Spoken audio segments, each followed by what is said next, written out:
a pushy broad from the Bronx, New York. Follow her voice, a straight dog is nice. She's a pushy broad from the Bronx, oh yeah. Don't be surprised if you wanna listen twice. Make decisions, find the right choice. Know yourself better, find your own voice. It's okay if you need help today, cause everybody needs a little push. From the pushy broad from the Bronx, New York.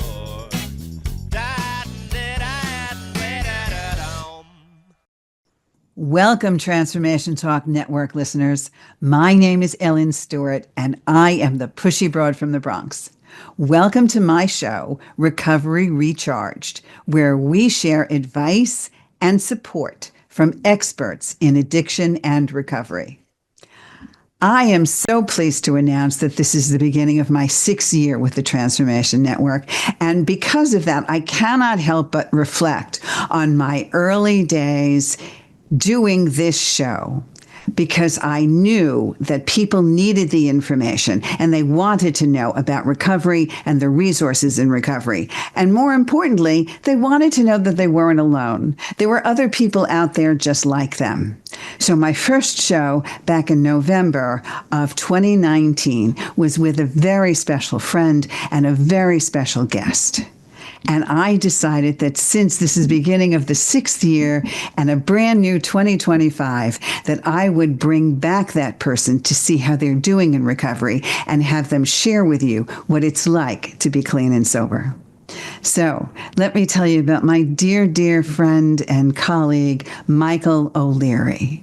Michael is such a wonderful man. First of all, he is an Emmy-nominated actor and writer, and he will talk to us today about his personal experiences in recovery.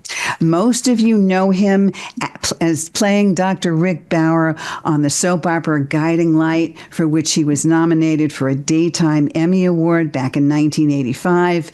You have seen him on recent appearances in New Amsterdam, Venice, web series, FBI, Law and Order, Organized Crime, and of course, his memorable role in the Jamie Lee Curtis film Halloween Ends in 2022. And most recently, in The Boy in the Cabinet Beneath the Sink, a movie short that he did back in June of 2024 and now has just received the Canada Award of Distinction. And it's hitting the film festivals this year. The U.S. debut premiere is at the Norwalk Film Festival, January 11th, and Mr. Michael O'Leary will be in attendance, so please go see him there. We're going to talk today about his recovery and his very, very famous play, Breathing Under Dirt. The Pushy Broad from the Bronx, Recovery Recharged, is thrilled to welcome Michael O'Leary. Good morning. How are you, Michael? Good morning, Ellen. It's a pleasure to be with you. It's hard to believe that we did this 6 years ago, right? Yes, a little over 6 years ago, and I know that it was so courageous of you at that time to talk about recovery. So we've come 6 years down the road. Do you think that more celebrities are more open to discussing their recovery and their addiction situations? I see so much, particularly on Instagram now, with celebrities coming forward. So many Instagram sites with people telling their stories about recovery. I think people are a lot more open about it. I dare I say, I think it's become vogue to not drink. Let's remove the sobriety thing to the side. I think a lot of people are like, hey, this is not healthy for me.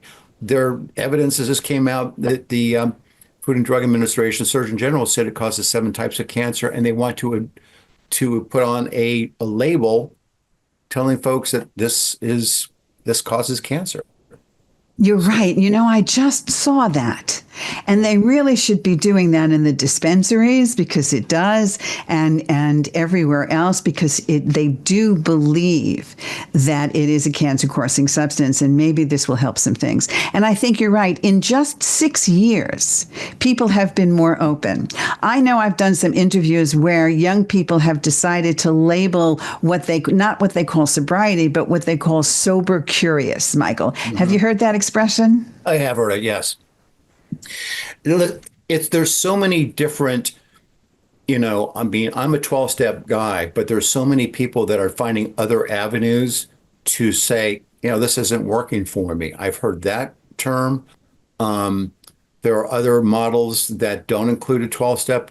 I'm just advocating for people to seriously look at the question is, does this work for me? Does this enhance my life? There are three things when you drink. It's fun, then it's fun with problems, and then it's just problems. I think we overcomplicate it. So, it's like, this, my kids aren't speaking to me. I lost my home. I lost my job. I'm getting pulled over by the police. Is this working for me? No, this is not working for me. It's not But, complicated. but sometimes it takes us so long to come to that conclusion. I mean, you spent so many years on a popular soap and you were struggling with this. Do you think that it impacted your time you had a long running experience. Was it impacting your life in that way? Um, yes. And I'll tell you why it was impacting and perhaps why I became an actor is this need to be accepted and to be validated by people, and it's very typical for actors to express this. But I think that when you add in persona and ego and grandiosity and alcohol, very bad combination. So my drinking story came in right after 9/11, actually, where my drinking started to take off. A neighbor across the street, I just moved in. They brought a case of Chardonnay. And at that point, the alcohol didn't possess me. But once I had my first glass of Chardonnay, I was off to the races. And so I had a 10 or 12, 13, I had a relatively short run, 14, 15 years. And then, thinking, Ellen, the more I think about it, I drank, I never had alcohol in the house my whole life Wow. till I was 40 years old. I never had a beer, never had anything at all. And I kept thinking it skipped me because I come from a family of addicts and alcoholics. And I kept thinking, oh, man, skipped me, didn't get me, but it did. I understand. And you bring up a very good point. We talk about, does it run in the family? Is it genetic? Where all of these things come from? But people don't understand that you could be clean and sober, just like you, for years and think the whole thing has escaped you. And then all of a sudden you pick up a drink and you have other things going on and environmental things going on where you're continuously drinking, right? For self-esteem, to loosen up a little bit, to, like you said, the whole actor in you. And then all of a sudden, it becomes more and more. It becomes an addiction. It does, yeah. I think I was an alcoholic before the drink. I ever took my first sip of alcohol. I feel like I was genetically predisposed to being an alcoholic. My father was, my whole family was. And then generationally, every one of my father's siblings were alcoholics. And then on my mom's side, it just goes, it skipped very few people. So why would I think I wasn't, in danger? And I kept thinking, not me, not me. This is not going to happen to me. Until And it then did. until it did. I had a geneticist on the show a couple of months ago who talked about the genetic predisposition in alcohol, like we were talking. And the thing is, if you leave it dormant, we're okay. But if you start to massage that gene, Right. there you are. That's why we have a lot of people that are our age and older that may have been clean and sober their whole lives. But all of a sudden now, as a senior citizen with left in retirement and boredom with nothing to do, that gene becomes massaged, and we're looking at a generation of alcoholics that weren't in existence before. Yeah. So Yeah. now that you understand sobriety, and if you might, would you share with us how long you've been clean and sober? On June 13th of this year, God willing, I'll be sober 13 years. So 13 years. That's a it'll be big 13 deal. years. Yes. Yeah. 2025, God willing, will be my 40th year. Wow. September 4th, my 40th year, God willing. Yes. So one day at a time for sure. Yeah.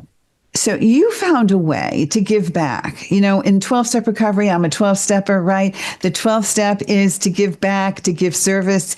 You found a way to do that by writing a play. And I have been with you since its inception, since it was a vignette, right? Yeah. A kind of vignette that you did in Manhattan, you won an award for, which is fantastic. But Breathing Under Dirt really explores the poisonous legacy that generational unforgiveness breeds within families. And we talk about that also in terms of the disease of addiction. So tell me how that idea started with you. Sure. And tell me how things are progressing. Sure. Well, it all started for me. My youngest daughter, particularly at that time, was not speaking to me. And the pain that I was feeling was unimaginable, and I didn't know how to deal with it. And so I literally went to a coffee shop and started to write a monologue about a person who's going to a church looking for forgiveness. So for me, I just wanted to be forgiven by my daughter. My youngest daughter, particularly, both my daughters. But at the time, I think I was mostly estranged from my younger daughter, although I was estranged from both. But there was this deep need to be forgiven, and that's how it started. And then it evolved from that point. It did. to So, these I mean, different- especially since, I mean, the play is set in Macon, Georgia. Am I correct in that? Yes, Okay. yes, yeah. In the South, and these characters. So that really has come a very long way. So that's what inspired you, certainly. Yeah. But tell us how the play addresses the theme of addiction and redemption. Sure. There's a great quote by Hemingway. He says, "The world breaks everyone, and some are stronger in their broken places." And so I wanted to create a play where everyone is broken. And this is not just about alcoholism, but it's about that broken place that everyone has. Is it pride? Is it self-righteousness? Is it unrequited love? What is that broken place? And for two characters specifically, my African-American character, Nellie Stubbs, and for my white character, Patience McGee, there are two characters who have this addiction of alcoholism. And so I set the play in a time in 1950s Macon, Georgia, where racism and being marginalized was part of just the journey. And, we're still, in that process. But I wanted to illustrate that addiction does not care how much money you have, doesn't care about culture, doesn't care what color you have, doesn't care about any of those things. There's a commonality of our humanity which brings us together. And so I have these two broken people who suffer from addiction. One is sort of emblematic of Billie Holiday, and this is other white woman who's a school teacher, and they find each other. Even though all of these sort of societal constructs are there, they find each other, and that's addicts find each other. And so now, don't we though? We do. So where do we go from there? How do these two women navigate this? And that's how the play evolved. And I sort of came by that, Ellen, by, what happened, in South Carolina with those folks being murdered at a Bible study, and George Floyd incident in Minneapolis, where I'm from Minnesota. And I think, how can I, as a white man, understand the Black experience? And so what I did was I spoke to Otis Redding's family. I spoke to historians in Macon, Georgia, to find out what the Black experience was like. And I spent 2 years on that. I took that very seriously. So I wanted to expand this beyond my own experience to see how we have this sort of common humanity through our brokenness. And so that's how the play has evolved. And so subsequently, we went to Macon, Georgia at the Douglas Theater, which is the oldest Black founded theater in the country, one of the oldest ones. And I hired local talent from Macon and some folks up here in the New York City area. And it was a smashing success, if I do say so myself. That's And wonderful. And we I had a know it's three-day winning run. many awards. And I know that you're going to tell us where it's going and how you're going there. But I know that the story itself and what brought you to the table there really evoked so many personal experiences for you. Tell me what it did for you personally, what it brought out in your recovery and in your struggles of recovery. My dramaturg, Larry Moss, my director, called me out a couple times during the course of my writing this play. What do you mean called you out? Well, I'll tell you, he had an experience. My main antagonist, Jack, in the play is sort of I modeled him by my father, who was an alcoholic. And so I said, I'm going to create Jack like my father, whose name's Jack. And he said, Michael, you need to go back to the drawing board. And I said, why? He says, you, alcoholic Michael, are projecting out not to yourself. You're not examining your own alcoholism. You're projecting to your father's alcoholism. You need to put what your alcoholism looked like. So that character in the beginning, Ellen, was a false construct. It was not about my own experience, rather than saying, well, this is my father. This is what his alcoholism looked like. So the point of this is my own self-deception as an alcoholic, even though I'm sober, is looking with having other people call you out. That's the accountability part of this program. And that's where the 12 steps is good for me. I need another alcoholic to call me out on my nonsense. Exactly. Our ability to be self-deceptive is amazing because addiction's between the ears here. It's our thinking. We think we know what we don't know, but we don't know you know what. So my director called Yes. me out on that. So that's part of this process, is putting pen to paper, and all of these layers of my own self-deception started being peeled away. You know, I always tell my clients when I want them to see something objectively, the metaphor that I always use is to take themselves out of the play and put themselves in the audience. I always use that metaphor. That's Okay. great. Which is exactly what Larry did for you. Yes. And which is exactly what you had to begin to do to actually see yourself as Jack the character rather than your perceptions of Jack, your father. So can we look at Jack in the play and know Michael a little better? Yes. Wow. Yes. Jack's a bit of a nihilist. He's a bit of he's very charismatic. He's very he wants this other character to think that she is smarter than he is. That's the big thing. What's the biggest enemy of addiction? Is intellect. So Jack wants to make the character Patience, they meet each other at this jazz bar, to make her think that she's the smartest person in the room, that he's a great listener. Don't all women want to feel like they're heard? Yes. Right? So Jack is affirming her and her intellect and how smart she is and how intelligent she is. And it's just everything that alcohol, because Jack in the play is alcohol. Jack is alcohol. So she creates this character, Jack, who is a Marine. He's smart, he's charismatic. It's her own incarnation of what she wants a man to be, but Jack is alcohol. So I had to look at my own self-deception, my own lying, my own BS, my nonsense, my own self-deception, and put that into Jack. So now that you went through this cathartic experience, what do you think you've learned? That I always want to be in a place, Ellen, to be taught. Let me explain. I want to be in a place where I don't well, it's taught me to be a better listener. It's taught me to put my own perceptions of politics or religion and put it to aside and be able to be in a place of neutrality, if that makes any sense. Of course. Because before I would project my ego or whatever I thought I knew into a conversation, and it was nonsense. It was all ego. I didn't know anything about anything, you know.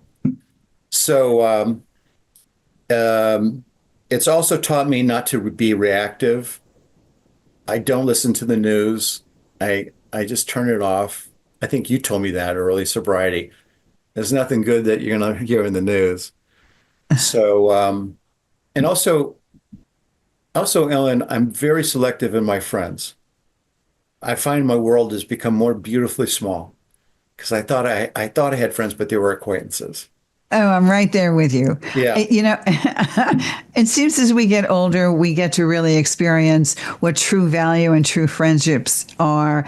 yeah. Recovery has also taught me the difference between ego and humility. Yes, Oh, a huge thing, understanding that I can still be the pushy broad from the Bronx, but it doesn't have to be egocentric in order right. for me to be the person that I am, to Yeah, stay curious, like you said, to stay curious about life and learn things and realize that maybe I'm not always the smartest person in the room, maybe even though I think sometimes I am, right? Same kind of feeling. yeah, And also understanding that there is an embracing of recovery, right? For yeah. you, it was to be proud of it, to embrace it, and to celebrate it through this play. Would you say that was the case? Yes, absolutely.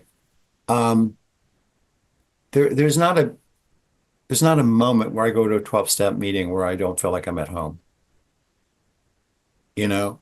And within 5 minutes, I've gone to meetings for 12 years, Ellen, and within 5 or 10 minutes, I let out an exhale because I know I'm amongst my brothers and sisters, you know, and there's beautiful transparency in a 12-step meeting. Beautiful. There really is, and Yeah. it seems as if you're continuing to go, which is a wonderful thing. Recovery is a lifelong journey, so. So, are you continuing to incorporate those experiences into other storytelling? What's going on with you now? What's happening in your world? So right now, you know, I'm focusing on a couple things. One of which is I'm looking at two major theaters for my play that are interested in breathing under dirt for to put it into production. So that's a focus of my life right now. And then there's another where a friend of mine who is a very well-known actor wants to do a one-man show with me to basically tell my story. And the title of the play, of the one-man show that we're planning to do in New York is going to call it's called "I Used to Be Somebody." So, you know, it's like, I mean, when I was on Guiding Light, and then all of a sudden people would like, mistake me for Ray Liotta, or I would, my ego was constantly being just decimated. And so I've told her so many stories. Says, Mike, we really need to do one man show. And so I'm in the process of working on that. And just, I love being an actor. I love being on a set. That's my happy place. So I have a movie short that I'm going to be on this coming Saturday, called A Boy Under the Cabin in the Sink, that has already won an award for Canadian excellence, and it's going to be debuting in Norwalk on Saturday. So that's what I'm working on right now. That's so amazing. I've seen you in so many things. I really think you're a marvelous actor, but I also think you're a very courageous person. I really do. I think, coming out so early, like I said, 6 years ago, talking about your struggles, talking about addiction the way you do, talking about how proud you are to be in recovery, it's truly an inspiration. So, as we go on in our journey and I continue and the Transformation Network, I'd love to have you on frequently to talk about things. You have so many different experiences that people certainly want to share. So we have about a minute left. I want you to speak to everybody. Please give them your message. Tell them that what you want them to do and to learn about recovery in 2025. Yeah, somebody used to say this to me when I was an active addict. And he looked me in the face. He said, "You don't have to live this way anymore." And if I can convey that to people out there who are struggling with alcohol, or any type of addiction is that you don't have to live this way anymore. You don't have to isolate. You don't have to do this by yourself. You can just ask for help. And it's literally picking up this phone and calling somebody or asking a friend saying, "Hey, look, I need some help." And that's easier said than done, Ellen, because during COVID, I must have gotten like close to 100 phone calls, and not one of those 75 to 100 people ever followed through with what they needed to do. So this time, reach out, ask the Pushy Broad for help, pushybroadfromthebronx.com. I'm doing free consultations in 2025 to get you started. Michael, thank you so much for being here today. I really appreciate it. And we'll see you next time. Thank you, Ellen. Thank you very much. This is Ellen Stewart, the Pushy Broad from the Bronx, saying thanks for listening. And remember, everybody needs a little push. From the pushy broad from the Bronx, New York.